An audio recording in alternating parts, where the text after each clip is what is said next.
You are watching programming from the East-West Center in Washington, D.C.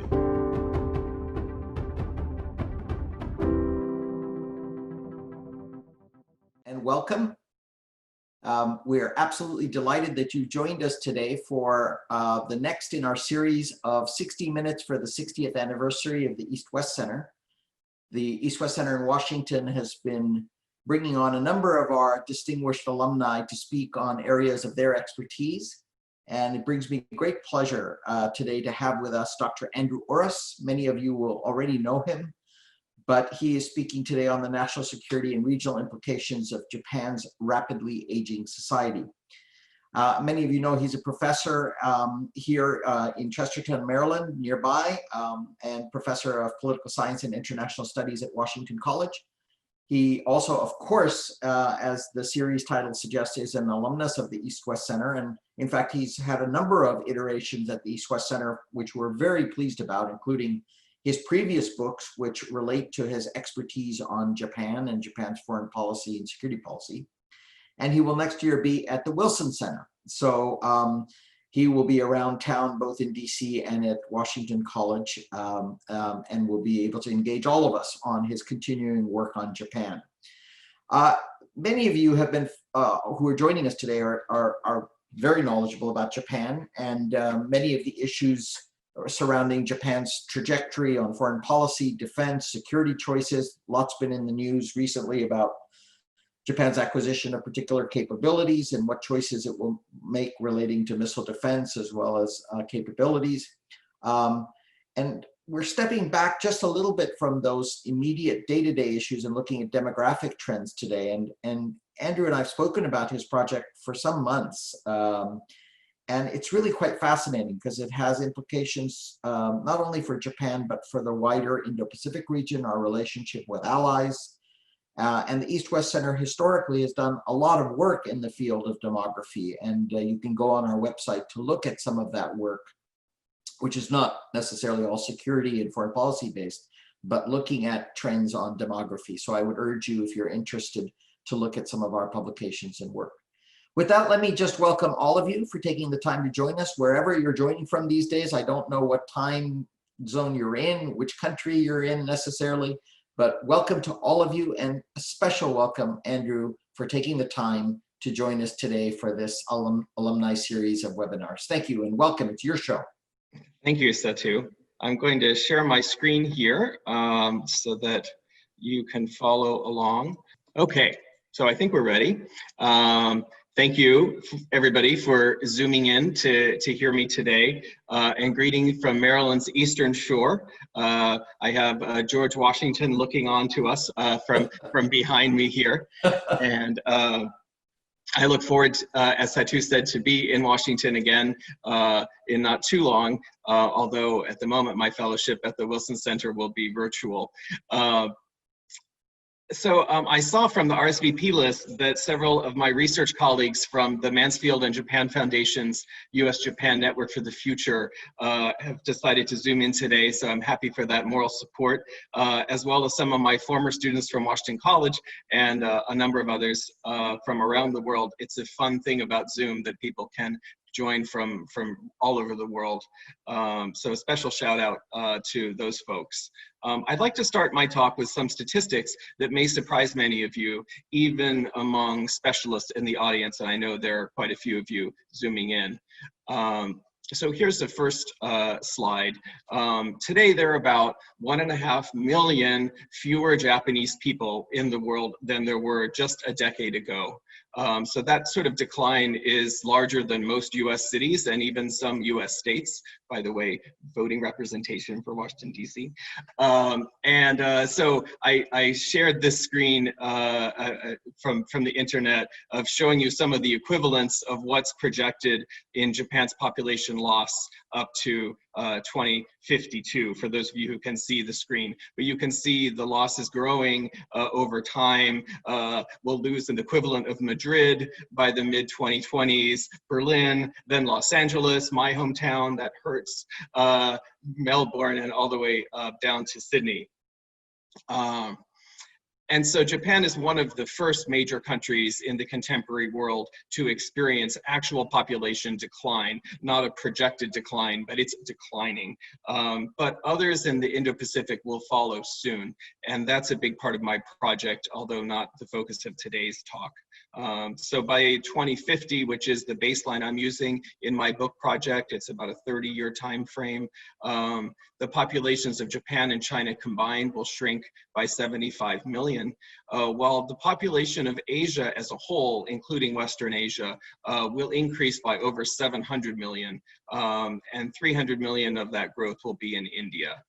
And by the way, although we can't say with certainty, and I have tremendous sympathy for people who are suffering losses in this COVID era, the projected losses at the moment from COVID, while substantial, won't substantially affect this level of population shrinkage or growth, at least as far as we can see today.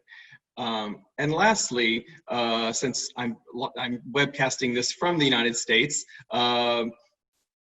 the United States is the demographic exception to this trend.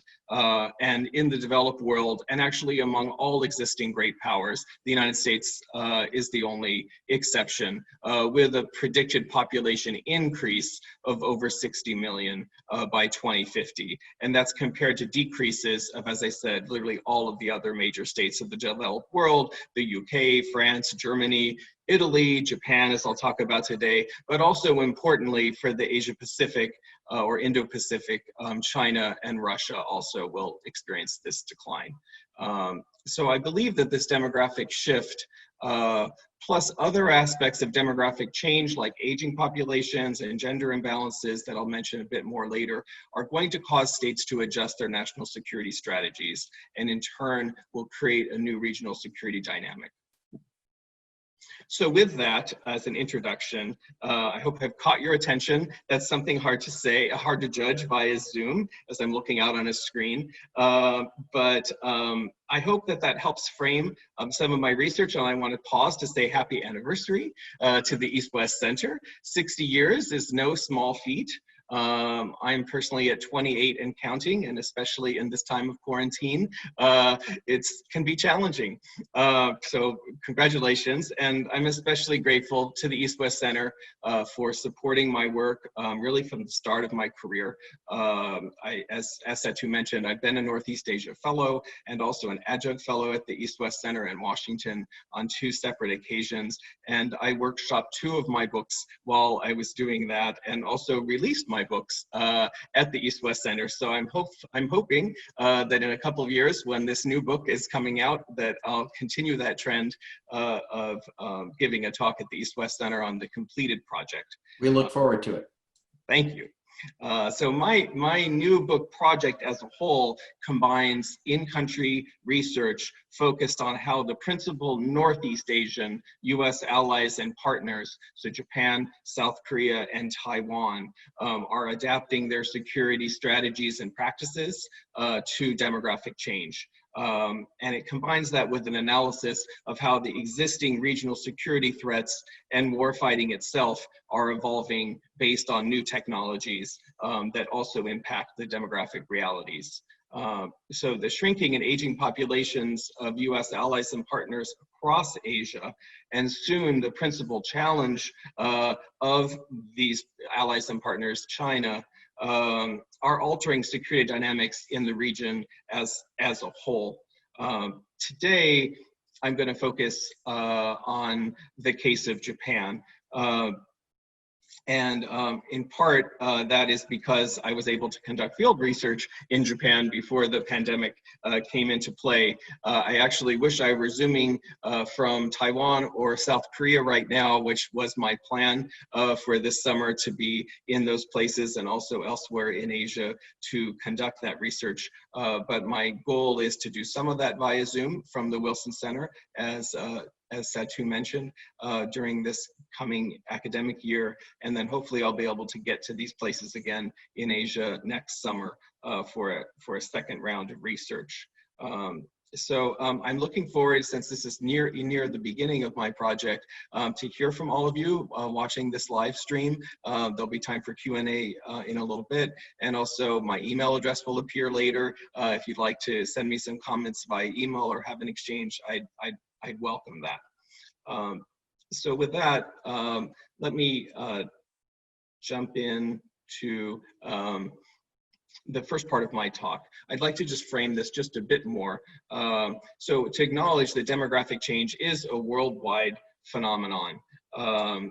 And it has global implications. So the world's population is expected to continue to grow for quite a while. So from roughly 7.7 billion today to 9.7 billion in 2050. So a 2 billion increase, and all the way up until 2100, as you can see, if you can see my slides. The population of sub-Saharan Africa is projected to double by 2050. And so that's the biggest bubble area. My focus, as you know, is on the Indo-Pacific. And if we look at the regions that the United Nations uses in their population statistics, if you look down on my slides, Southern Asia is expected to grow by 25%. But look at Eastern and Southeast Asia, just 3% growth. And Europe and North America, 2% growth, which is almost entirely from the United States, by the way. So we're seeing a shift.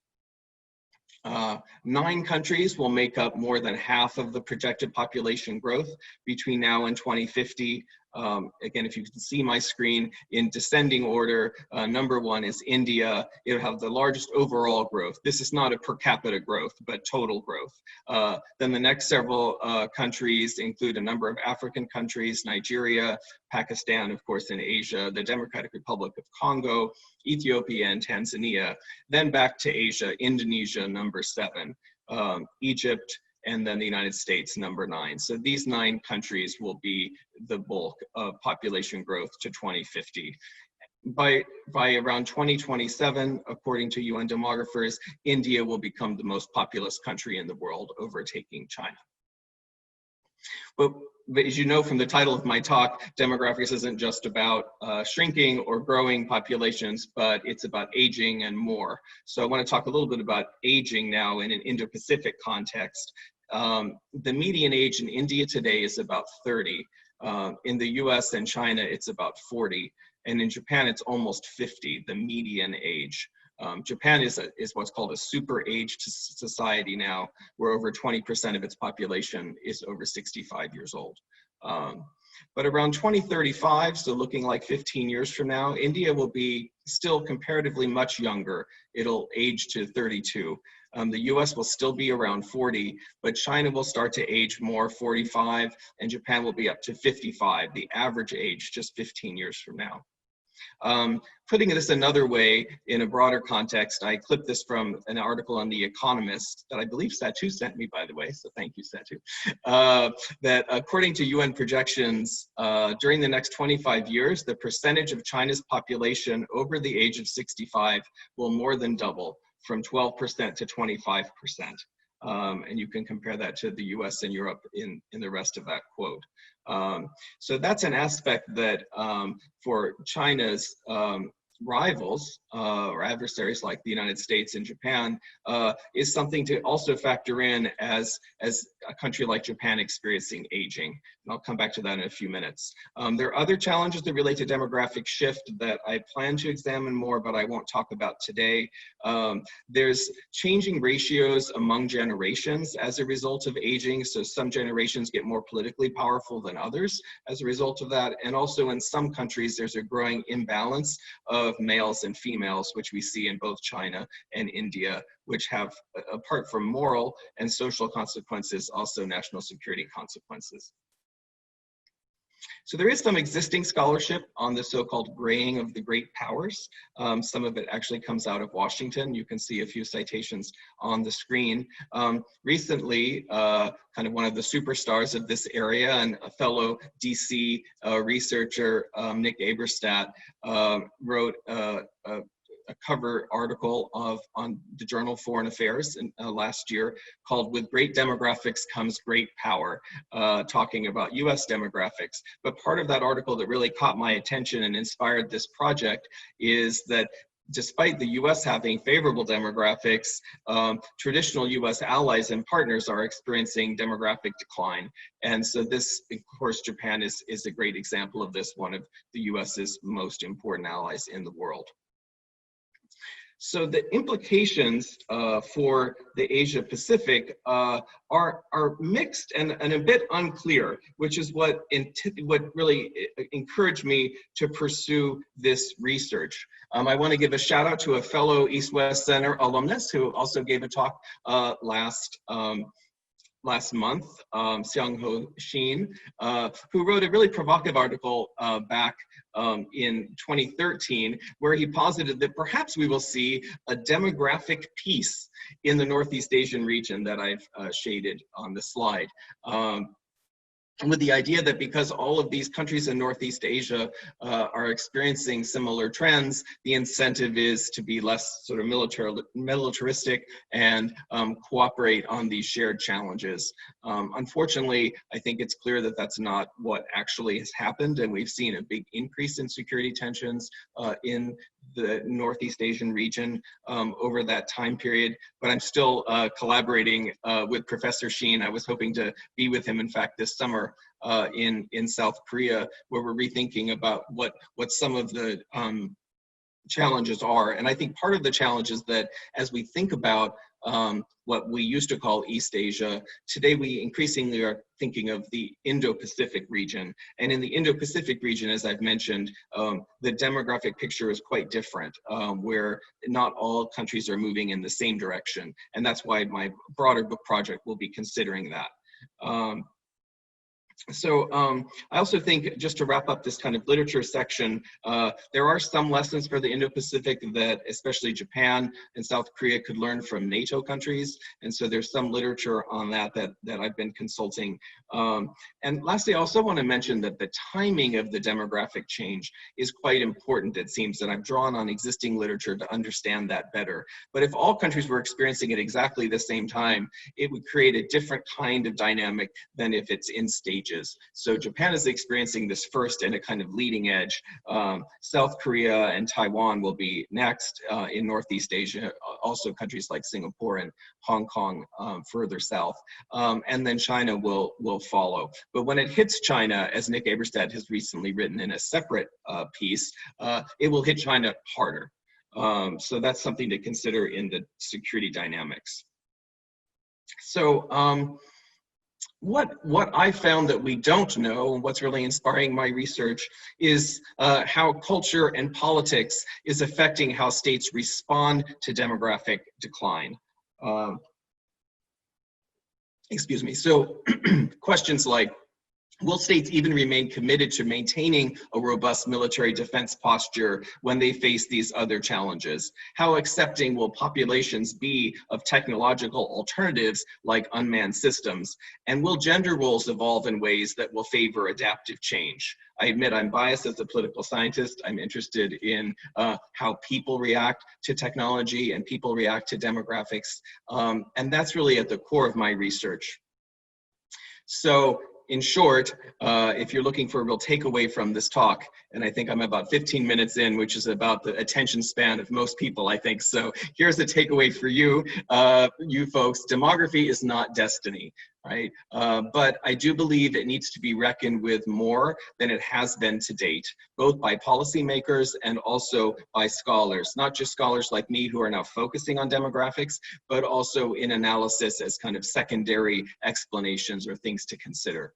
So with the remaining time I have, I think I'm about halfway through here, I want to take a deeper dive into the Japanese case. And I chose that picture to kind of convey early that a graying Japan could still be a strong Japan, right, if Japan exercises its muscles there. So shifting to Japan, we talk about the security environment. I think it makes the most sense to start with the military. So in Japan, that's their self-defense forces. They have not met their recruitment targets since 2014, so for 6 years now. The latest data that I have available is from 2018, where the self-defense forces set a goal of 247,000 active members of the self-defense forces, and they managed only 227,000. So they were 20,000 troops short. That's about half of the number of troops that the US maintains, by the way, in Japan. So that's an 8% shortfall, which is serious, but perhaps doesn't seem super serious. But if you do a deeper dive into the data, as I read recently in an Economist article, I just discussed this piece with the author, Noah Snyderman.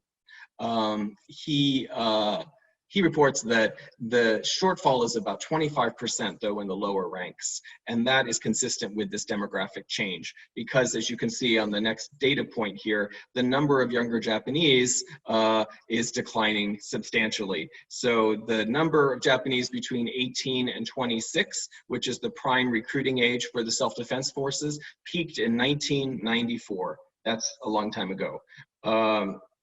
I want to make a short aside here that might also relate to question and answers to note, first of all, Japan has not enjoyed a replacement birth rate since the early 1970s. So this is a 2-generation long problem that Japan could anticipate that the population was eventually going to shrink. It's only more recently that the shrinking has begun.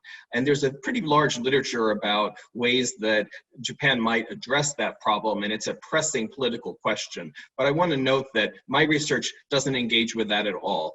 What I'm interested in is what the effects are going to be of things that are already in place. We know that the population will shrink, and how is Japan's national security establishment going to deal with that? So beyond the self-defense forces, let's think about the broader context. The society pays for the military. And in recent years, defense spending in Japan as a part of their budget has been increasing in most years since 2012. But it doesn't seem to me realistic that not only increases are not going to continue, but as you look at the projections of the size of the Japanese population, it seems very unlikely that Japan will be able to even maintain its current GDP. And so this, I think, is going to face a real problem, pose a real problem for Japan's defense. And it already poses a problem, as those of you who follow Japan know. Japan has the largest budget deficit of any developed country by far. The latest data I saw, this is not the up-to-the-minute data, but within the last 6 months or so, was 3.8% of GDP. So it's over twice the level of GDP as it is in the US.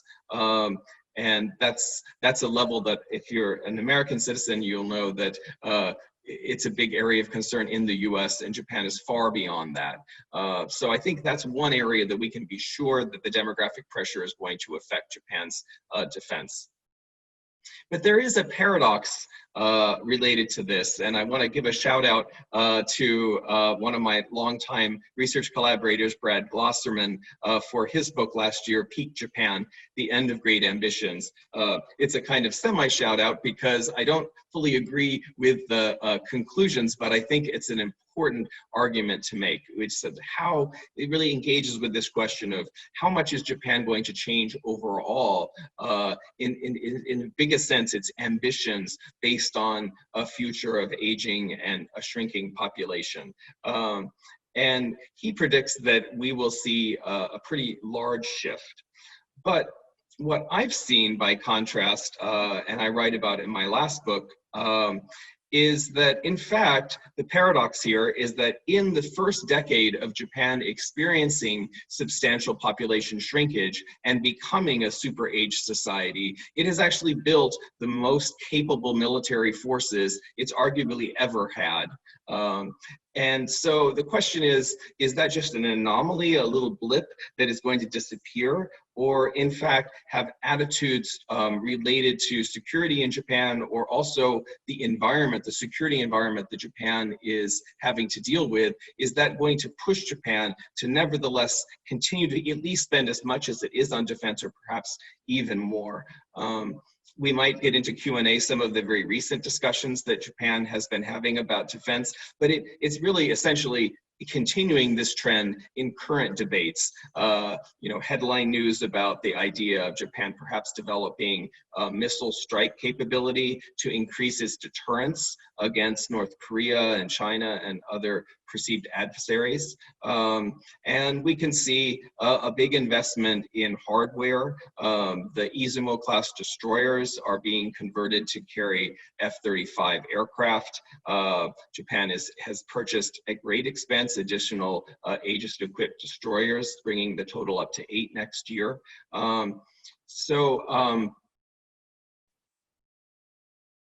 The next steps, in my research then, will be to consider a bit more in the future what the effect of this demographic challenge is going to be. And I want to give a shout out also to 2 other researchers who are working on aspects of this area that I really enjoyed reading their work and hoping to build on it. First is by Robert Eldridge, who is a former US Marine, and he wrote a book last year. It's only in Japanese, but I understand he's working on several English language articles that look at really what are the challenges in particular to the self-defense forces in this aging. And I've done a number of interviews with members of the Ministry of Defense and in the self-defense forces, both in Washington and when I was in Japan last year. And they're certainly aware of these recommendations. And I've seen since last summer when I was in Japan that several of them have actually been implemented at this point. So the kinds of things that Japan can do at a kind of narrower level to deal with this manpower shortages are extending the recruitment age, so allowing like people in their early 30s to join the self-defense forces, which wasn't possible before, and also extending the retirement age, right, to allow people to serve longer. Another is to better utilize women in the self-defense forces. In 2018, the latest data I have, women made up just 7% of self-defense force members, and that compares to a NATO average of 11%. Of course, Japan is not a member of NATO, but in looking at sort of comparison data, I think that's a good comparison point. So again, Japan is at 7%, NATO is at 11%. And in my view, I think the Ministry of Defense has set a rather modest goal of increasing that. Their goal is to increase from the current 7% up to 9% by 2030, so in the next 10 years. So Japan would still be below the NATO average, the current NATO average at that point. There are some other ideas that are being considered is outsourcing some of the functions of the self-defense forces, especially maintenance functions, for example, or more controversially, the idea of spinning off the disaster relief activities that the self-defense forces engages in, both in Japan after major natural disasters and also abroad, to create a kind of a new force for that, so that the self-defense forces could focus entirely on a military mission. So there are a number of ideas. Again, Robert Eldridge talks about a dozen of them roughly. And also I want to, you can't read it yet, but I want to give a placeholder for you all to look at a book that I've been able to see an advanced copy of by Tom Lee of Pomona College called Japan's Aging Peace, which will come out from Columbia University Press next year. He's really focused on an aspect of that I find especially interesting is the attitude side. You know, how are attitudes of Japanese changing as both they age as a cohort and also as younger Japanese experiencing being a minority in the society? How are their attitudes about security changing? And also, how is Japan thinking about its past, which I know is a topic that many people that are watching this live stream, I'm sure, are interested in, how Japan reckons with its history. So I encourage you to take a look at that book when you have a chance. So I'm going to get kind of near a wrap-up phase here, and I want to kind of wrap up with the bigger picture. And the bigger picture, as I kind of foreshadowed at the start, is that Japan is not aging and shrinking in a vacuum.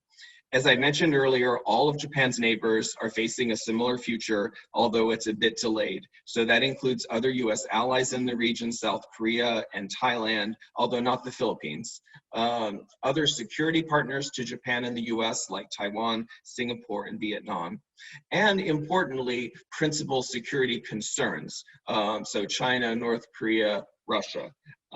So this is a dynamic picture, and the focus of my book is really looking at that dynamism, which is a different approach than Robert Eldridge and Tom Lee have taken.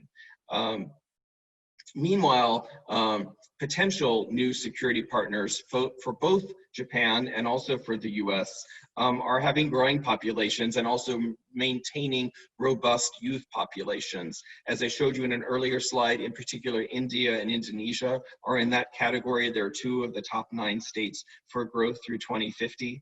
And I think it's not coincidental that these states and also the Philippines are among the states that both Japan and the US are seeking to deepen security ties with. And I think that's a very logical approach. The last sort of new idea I want to throw out there before I conclude is about new technology. I think if you're watching this Zoom, you're familiar with new technology. So of course, new technology is going to be able to offer some offsets for shrinking populations, such as robotics, unmanned systems, artificial intelligence. There are many possibilities, but at the same time, new technologies themselves are altering the security landscape and the nature of regional security competition. So technology is not a sort of just direct fix. It also complicates the security landscape. And it's an aspect that I actually plan to focus the most on while I'm at the Wilson Center, to take advantage of this great opportunity to be based in Washington and be around some of the top technology thinkers in the world. I'll give a quote briefly, another article from Foreign Affairs last year in 2019 by Christian Brose, who's also given some talks recently that are available on YouTube. I've watched a few of them. But he writes last year, quote, "Artificial intelligence, autonomous systems, ubiquitous sensors, advanced manufacturing, and quantum science will transform warfare as radically as the technologies of the early 20th century did," unquote. And so I think that as we think about the effect of demography, because of course it's by its nature a future-looking thing, it's part of why I'm focused especially on 2035, so 15 years from now, for the kind of core of my analysis, where I think that the use of new technology is going to be just in its beginning stages. But by the time we get to 2050, the kind of end point of my analysis, I think we can expect, just as Brose has argued, that the technology landscape will fundamentally sort of change the way we think about demography. A few quick observations just to close up this slide that we might talk about some more related to technology. Number one is that even so-called unmanned systems often require quite a lot of manning away from the actual weapon.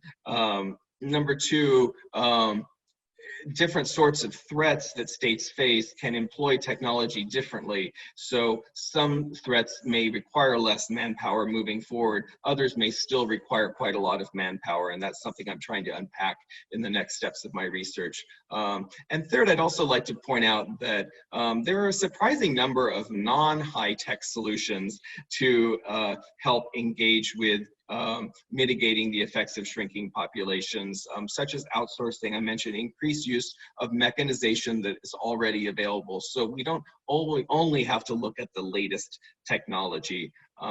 A recent article in The Economist about Japan, about this topic, actually, Japan's national security challenges with the demographics, quotes retired Admiral Koda, who writes, "Drones and robots require operators and skilled engineers, the sort of people the JSDF already has trouble attracting." You know, Japan set up a cyber defense unit in 2014, and currently it has 220 members in that unit, which I think is massively lower than it needs. And I think part of the problem is finding those people that are qualified in that area. So to sum up, these broader factors that I've just been talking about at the close of my talk, the technology aspect, the regional dynamics, are why I'm planning a book-length manuscript on this topic. But Japan is playing a leading role in this. It's where I sort of began this research.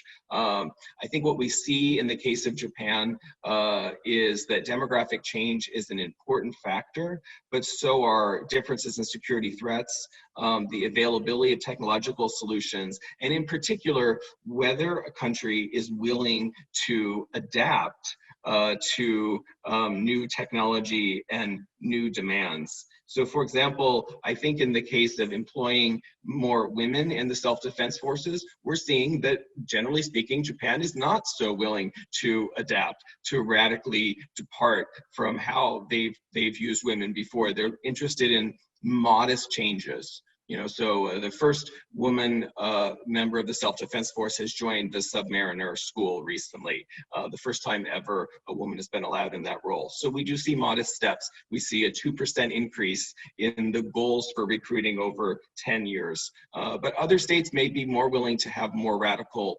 solutions to their perceived challenges.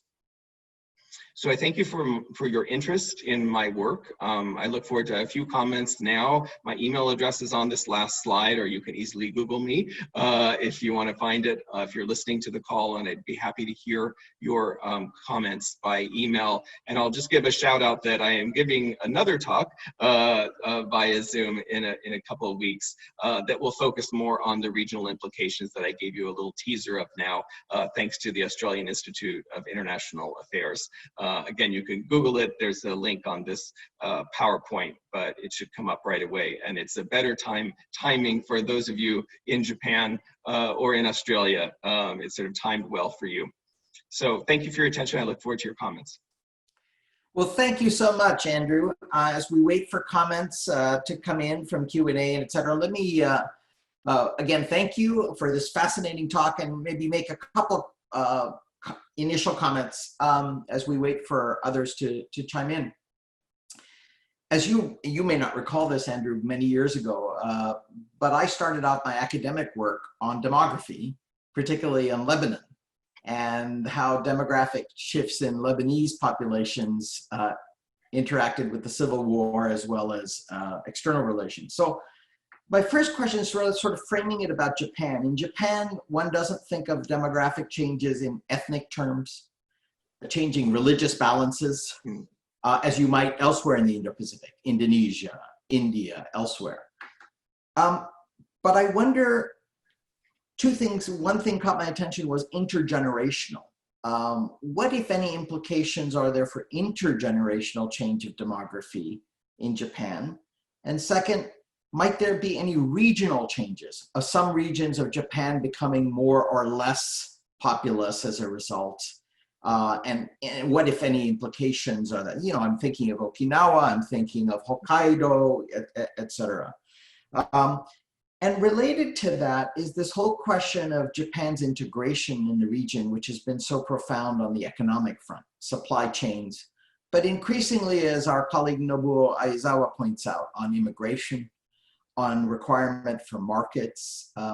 So I just wondered if you could elaborate maybe on those regional, intergenerational, and implications for Japan.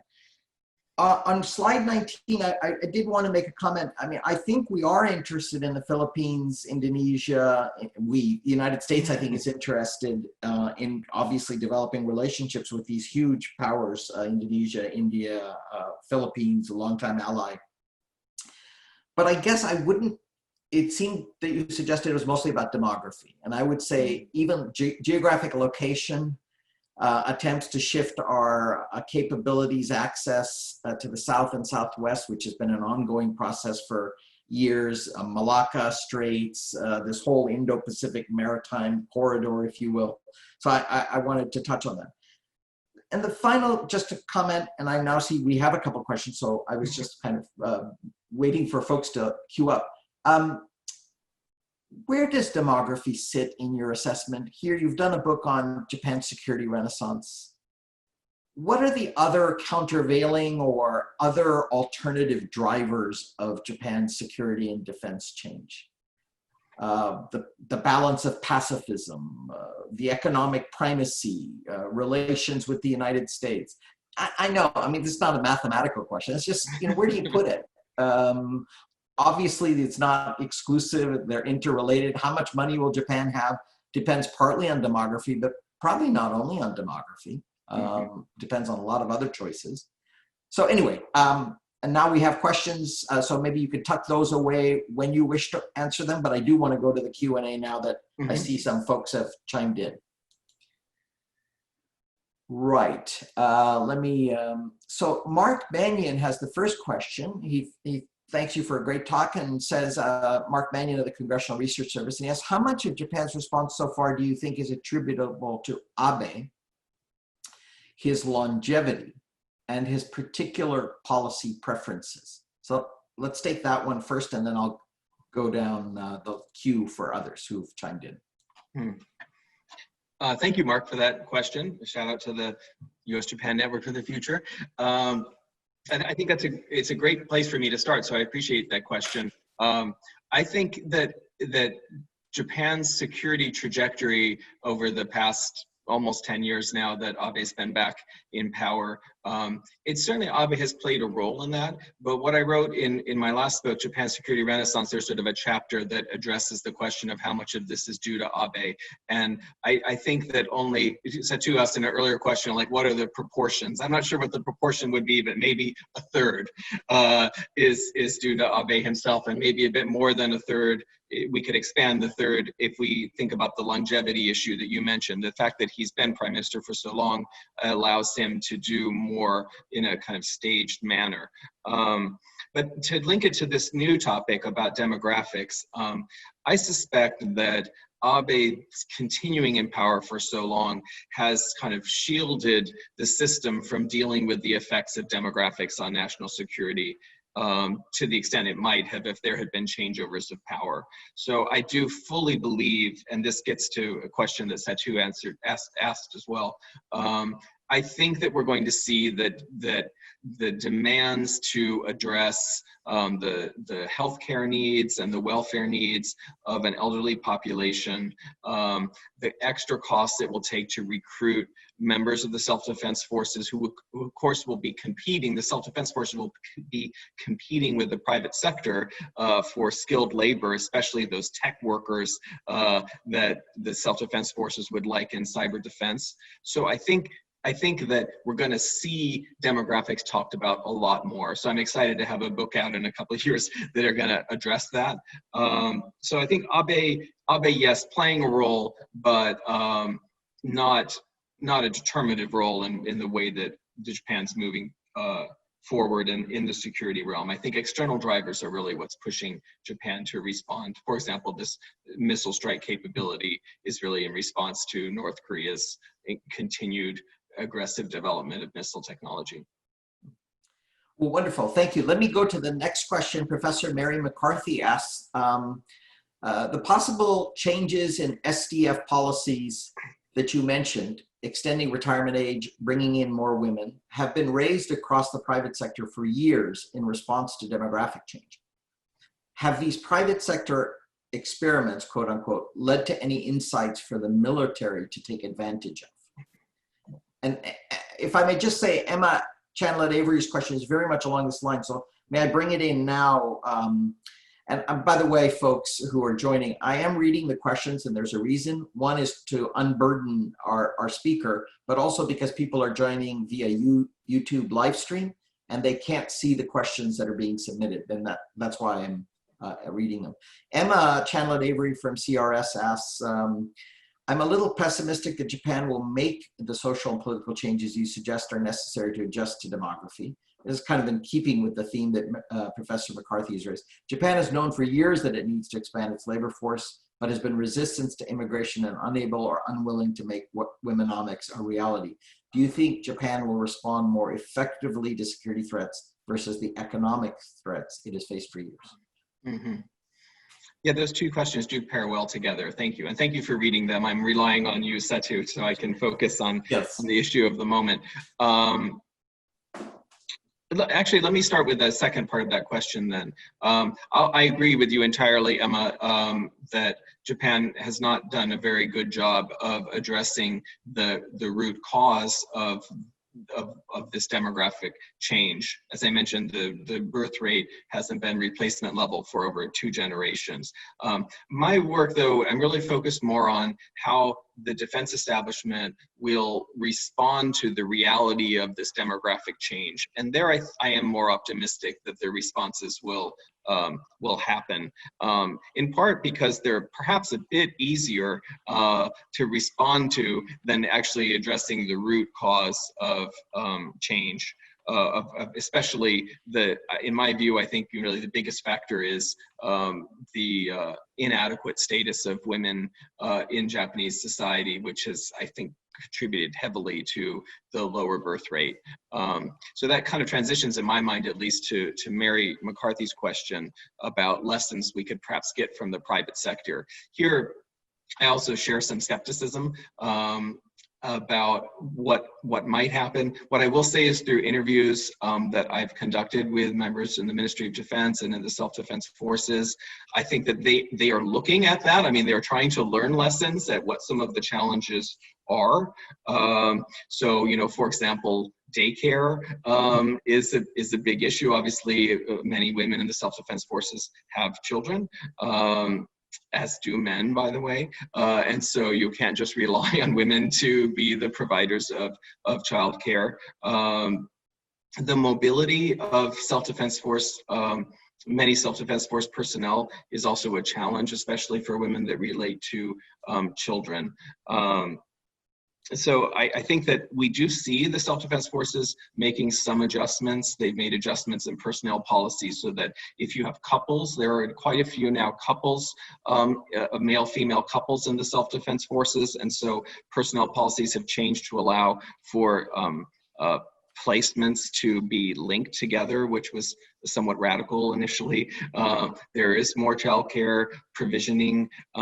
There's addressing some female specific health concerns, but I think that they could go further. And as I said in my presentation, I think a goal of increasing the percentage of women in the self-defense forces from 7 to 9% is not an especially ambitious goal.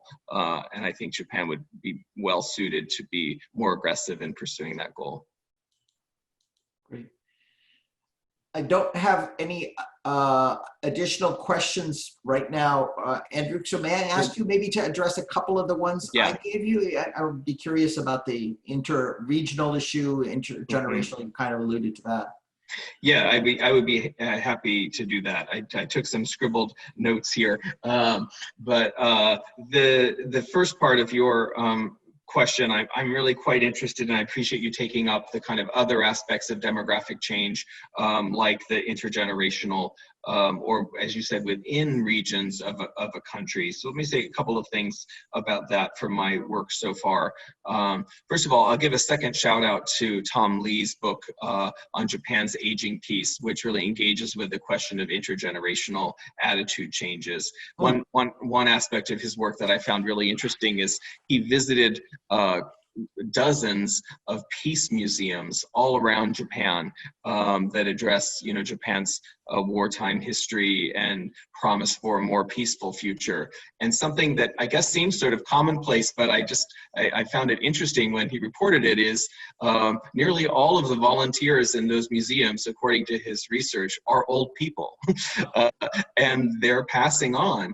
And the question is, what's going to happen to these places? What is memory going to be like among a younger generation? He also has some good data on different attitudes across generations, which is not, with my recollection of that data and also other data I've seen, is that in Japan there's not so much difference across generations in attitudes about security. There's some, but it's not striking. But I'll contrast that to South Korea, where I also did field work last summer. And also give a thank you to the Korea Foundation for supporting this work next year, hopefully, not since I was going to go back this summer. But in South Korea, there's really striking generational differences in attitudes about security, in particular about the US-Korea alliance and views of China. And so as you see the generational balance changing, so there are fewer younger people over time and more older people, that can really have an effect on Korean attitudes of security. In Korea, you also see a very striking gender difference in views of security. And I've heard from several people that, and I'm in the early stages of my research, but I'm persuaded initially that conscription in South Korea is probably one big factor for that. So only men serve in the military in their early years, and they're required to, and women don't. And perhaps that's one area where the attitude difference changes. So if Korea chooses to address their shortfall of young men by conscripting women, for example, that may help balance attitudes between men and women about security. Or conversely, if Korea decides to eliminate conscription, which is what the current liberal government is moving towards, they've actually been shrinking the amount of time that young men have to spend in the military. That could also have a different effect. And that, by the way, is a great example of how clearly demography is not destiny, because you see in both South Korea and Taiwan, as they have fewer younger men to serve in the military, Taiwan has eliminated conscription, and South Korea has lessened the time. So it's completely opposite what you would expect to happen from a demographic-driven argument. So again, back to the politics there. One more thing I'll say about regional, or within a country's regional, yes, that's also, I mean, for demographers overall, it's a very big factor that you in many places have depopulation of rural areas because of shrinking populations, and that has all kinds of societal implications. In Japan, Okinawa has one of the highest birth rates in Japan, which is, I guess, a little surprising to me, given as a security specialist, you hear about all the challenges that Okinawa faces in hosting the preponderance of US forces. So I'm not, it isn't immediately obvious to me what the implications might be. Perhaps some areas that are depopulating may be more willing to host bases, self-defense force bases, for example, may be one factor. But I haven't come to sort of any policy conclusions based on that. Right, let me go to my list here of any additional questions. By the way, speaking of conscription, just to add on, can you foresee Japan going the other way, moving towards conscription? I mean, you cited the cases of Taiwan and South Korea, the reduction of time and perhaps the elimination. I mean, the elimination and perhaps reduction, et cetera. Might Japan go the other way to make up needed manpower? I don't think there's any possibility of that in any kind of foreseeable future. But you know, as we think about demographic trends, you know, 35 years from now or something, and how they interact with technology and the security environment, I think it gets very difficult to think in any, you know, sort of systematic way beyond, let's say, 15 years. So I think in the next 15 years, I would be shocked if Japan moved towards a conscription system. Well, thank you. Thank you very much. Before we sort of turn to formally thanking you, let me use this time, we just have a couple of minutes in any case, to flag additional programs coming up in our alumni 60 minutes for the 60th anniversary, as well as additional ongoing seminars and events. On August 20th, that's just 2 days from now, on Thursday, we have Mr. Eric Gomez from the Cato Institute, who's been doing a lot of work looking at post-INF deployment implications in Asia for missile defense and missile deployments. So that's Mr. Eric Gomez on August 20th. On August 24th, we have Dr. Renato Cruz de Castro from the Philippines and Ambassador Tom Hubbard who many of you know was very instrumental in negotiating the various elements of the U.S.-Philippine security and defense relationship. And they'll be talking about where we are on the VFA agreement and the Enhanced Defense Cooperation Agreement, the various facets that make up the operational side of the U.S.-Philippine relationship. And on August 25th, we'll have Dr. Michael Plummer and Dr. Peter Petrie, who will discuss the challenges facing the United States as regional integration takes different paths on the economic side, both because of RCEP and because of CPTPP.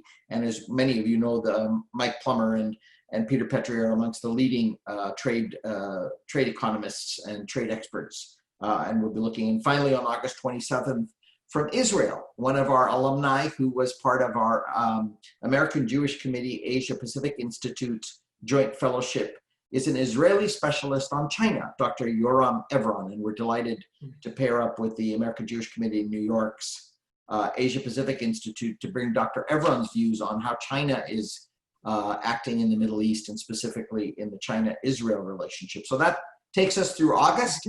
I know many of you have more time than you planned in August, so we wanted to bring these wonderful colleagues to us, just as we've had today with Dr. Andrew Oros. So, whoops, I now see that there may be more. Someone has added a question. No. Someone was complimenting me on my Lakefront Brewery glass from Milwaukee. So, well, thank you, Andrew, for an absolutely riveting presentation, and can't wait for your book, and can't wait for you to perhaps consider launching the book at the East-West Center. You got it. Well, we'd love to do that. And as you go through various stages, and if there are articles and others that come out, and we look forward to engaging with you. And for all of you who joined us from wherever, thank you for doing so, as well as on live stream YouTube, who I can't see on this Zoom call. Thank you for joining us, and good day, and thank you so much. Bye-bye now. Thank you, Satu. Bye-bye.